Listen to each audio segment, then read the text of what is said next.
Premier rendez-vous de la semaine et tout premier rendez-vous comptant pour le mois de juillet pour découvrir ce qui fait l'actualité avec nos confrères. Quand je viens maintenant, déjà en position. Quand je viens maintenant, bonjour. Bonjour Jolie Tondi, bonjour également à nos amis téléspectateurs. Alors, nous démarrons le bal sur quel pied avec nos confrères cette semaine? Le 11 national qui a pratiquement cloué le bec devant la Guinée, ça n'a pas plu donc à beaucoup de Béninois. Personnellement, nous sommes déçus de cette prestation à demi-tête de l'équipe nationale du Bénin qui complique d'ailleurs ses chances pour la qualification, la suite donc du tournoi, parce que certains avaient déjà prédit la fin donc, de l'épopée pour le Bénin à partir du match de groupe. Malheureusement, ça se confirme, même si le coach a été nommé le meilleur entraîneur de tous les temps. Les regards étaient tournés vers Abuja, vous l'avez dit. Oui, c'est vrai. Les Canards ont rapporté les attentes des Béninois et également sont allés dans leurs analyses. Au niveau du Conseil économique et social également, des désignations ont été faites, pour ne pas parler de nomination, parce qu'il y a dans le lot de ceux qui sont retenus pour participer donc à cette mandature des secrétaires généraux qui entre-temps étaient suspendus par leur confédération. C'est dire un peu que la rupture, ça va également dans la ruse et la rage toujours. Quand je viens maintenant, nos amis attendent de découvrir. On va démarrer avec Actu Express qui est donc au rendez-vous ce matin et qui affiche donc en titre Lionel Zissou. Eh bien, ça fait partie également des fiertés qu'il faut saluer, aduler et courtiser partout à travers le monde pour ses multiples compétences. Lionel Zissou, une fierté internationale indésirable au Bénin. Chez lui, s'interroge le journal. En effet, des œuvres palpables, des prouesses évidentes entre compétences et carnets d'adresses achalandés. Le merle blanc se fait désespérément désirer par ses compatriotes. Pour une décrispation du climat sociopolitique, écrit Actu Express, des raisons suffisantes pour l'effectivité de la presse. Pour parler donc de cette rencontre d'Abuja, et justement avec le journal Le Bénin au cœur du sommet de la CEDEAO à Abuja au Nigeria, ce qu'il faut retenir, une vive et préoccupante attention sur la sécurité et la stabilité dans la sous-région, des invites au dialogue national inclusive et puis activité à Abuja pour la restauration de la démocratie au Bénin. L'USL salue la bravoure de la jeunesse consciente. Vous avez donc le communiqué dans les colonnes du journal. Dynamisme info cette fois. Exigence d'annulation des législatives au Bénin.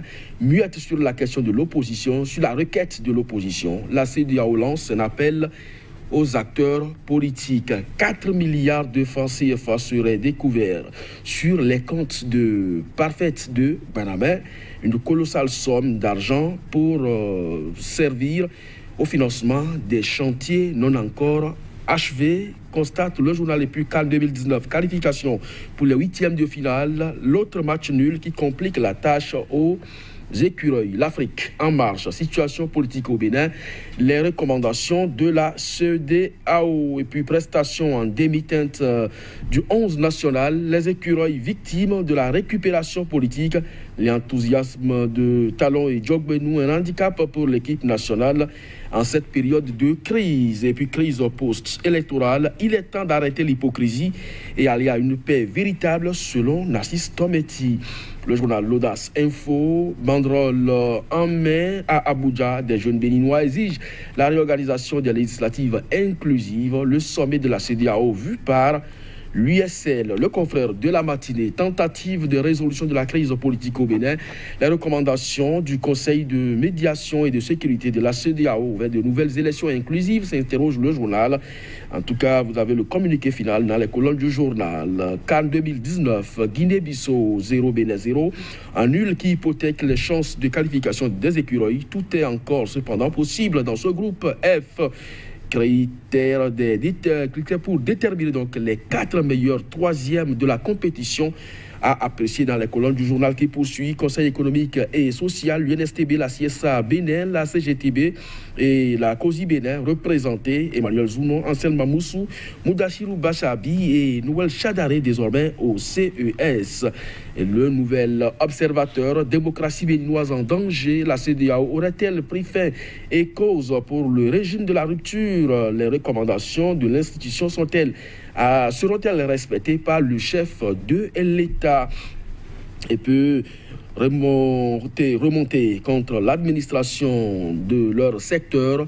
Les acteurs de la maison justice en sit-in géant le lundi 22 juillet prochain. Le pays émergent, CAN Égypte 2019, des écureuils amorphes contraints au nul par la Guinée-Bissau. Le rêve de la qualification au second tour s'éloigne à moins d'un miracle ce mardi face au Cameroun. Limite de l'entraîneur Michel Desuyer grogne dans l'administration judiciaire, la colère des syndicats contre le gouvernement talon et puis CAMES, non-respect donc du code de déontologie et d'éthique. Voici les sanctions du CAMES contre Dandi Nyamou et professeur Salabi. Matin libre, Bénin, médiation dans la crise post-électorale, les regards vers la prochaine mission de la CEDEAO au Bénin. Point média, non-respect des engagements gouvernementaux vis-à-vis des travailleurs, des remous et des actions fortes annoncées à l'Assemblée générale des syndicats de justice. Assemblée nationale, les primes de sevrage de l'ancienne mandature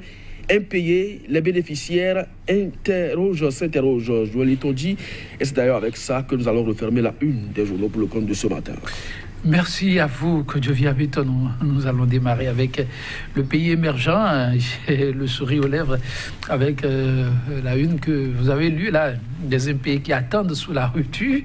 Ah oui, il faudra attendre longtemps. Alors, le pays émergent, pour démarrer, effectivement, des écureuils amorphes, constate le journal, face plutôt à la Guinée-Bissau, qui livre un match nul, 0 partout.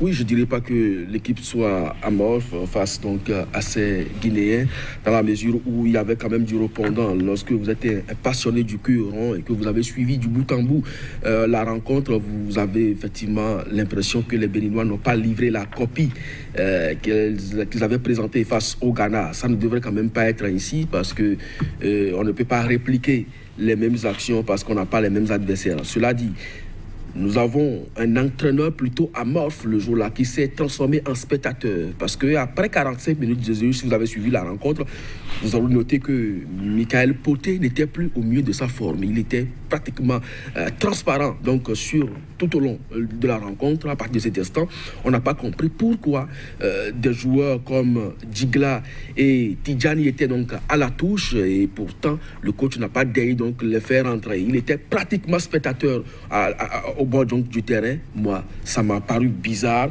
Et le second titre du journal Le Pays émergent, je pensais même que vous allez en faire allusion, donc désigner Desuyer comme meilleur entraîneur de tous les temps. C'est ignorer les travaux effectués entre-temps par Cécile Jones, Atukwa Efio, René Talman ou Omar Chomogo à la tête de cette équipe nationale. Ce n'est pas la première fois, nous l'avons déjà dit sur ce plateau, que le Bénin enregistre un match nul à la Coupe d'Afrique des Nations et que l'on aille dans un premier temps décerner une satisfaction à cette équipe en donnant donc une prime de victoire aux joueurs après ce match nul-là et désigner Michel Desuyer comme meilleur entraîneur de tous les temps.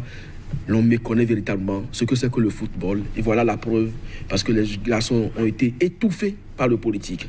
Malheureusement, les chances sont compromises, mais espérons vivement un miracle face au Cameroun. Mais l'avenir nous donnera raison. Il faut laisser la politique là où il y a le sport et permettre donc aux enfants de rouler le cuiron au même titre que leurs adversaires. Vous avez vu, c'est la première fois que Madagascar participe à cette CAN. Aujourd'hui, les premiers de son groupe, il a battu le Nigeria par 2-0. Et nous, quand on fait match nul avec le Ghana, on pense que c'est un exploit et qu'en temps normal, c'est une victoire. C'est dommage.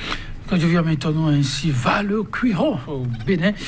Vivement le miracle, comme vous l'avez souligné. Le nouvel observateur pour parler politique, démocratie béninoise en danger, écrit le nouvel observateur. La CEDEAO aurait-elle pris fait et cause pour le régime de la rupture? Les recommandations de l'institution seront-elles respectées par le chef de l'État? De grosses interrogations à la une du nouvel observateur. Oui, je crois qu'on ne va pas se faire peur sur ce plateau. Ce journal, je crois qu'il a exagéré dans le titre. Non, fait et cause pour la rupture, c'est pas évident. Quand vous lisez effectivement le communiqué véritablement, eh bien vous réaliserez que les chefs d'État et de gouvernement de la CEDEAO ont quand même recommandé un certain nombre de choses au pouvoir. Et donc à partir de cet instant, on ne peut pas dire que la démocratie est en danger. Mais la grosse interrogation, et d'ailleurs qui doit préoccuper plus d'un, c'est le respect de ces recommandations, parce que ce n'est pas la première fois que des recommandations ont été formulées à l'endroit du pouvoir en place. Même avant la tenue de ces élections, il y a eu des recommandations, il y a eu des envoyés spéciaux du président en exercice de la CEDEAO pour que des élections inclusives soient organisées, mais ça n'a pas été le cas. Peut-être espérons, au sorti de cette assise à laquelle véritablement le chef de l'État a également pris part, que ces recommandations soient suivies, parce que cela va de la stabilité de la sous-région. C'est vivement ce que les chefs d'État de la CEDEAO ont recommandé. Et je ne crois pas que l'on puisse ne pas pouvoir respecter ces recommandations-là. Et cela va également des recommandations de la Cour africaine des droits de l'homme et des peuples dans le domaine de la justice, parce que le Bénin ne veut quand même pas devenir un État voyou. Le chef de l'État lui-même l'a dit, lorsqu'un État ne respecte pas ses engagements internationaux, et surtout en termes de justice, eh bien, ça s'appelle État voyou. Et le Bénin ne voudra donc pas être un État voyou, encore sous Patrice Talon. Nous espérons vivement qu'il pourra donc démentir le nouvel observateur. On espère le nouvel observateur qui nous annonce un site. On y reviendra sans doute quand je viens maintenant. De l'autre côté, on nous apprend que le temps est parti. On se donne alors rendez-vous demain. Par la grâce de Dieu, on sera au rendez-vous. Merci et à demain.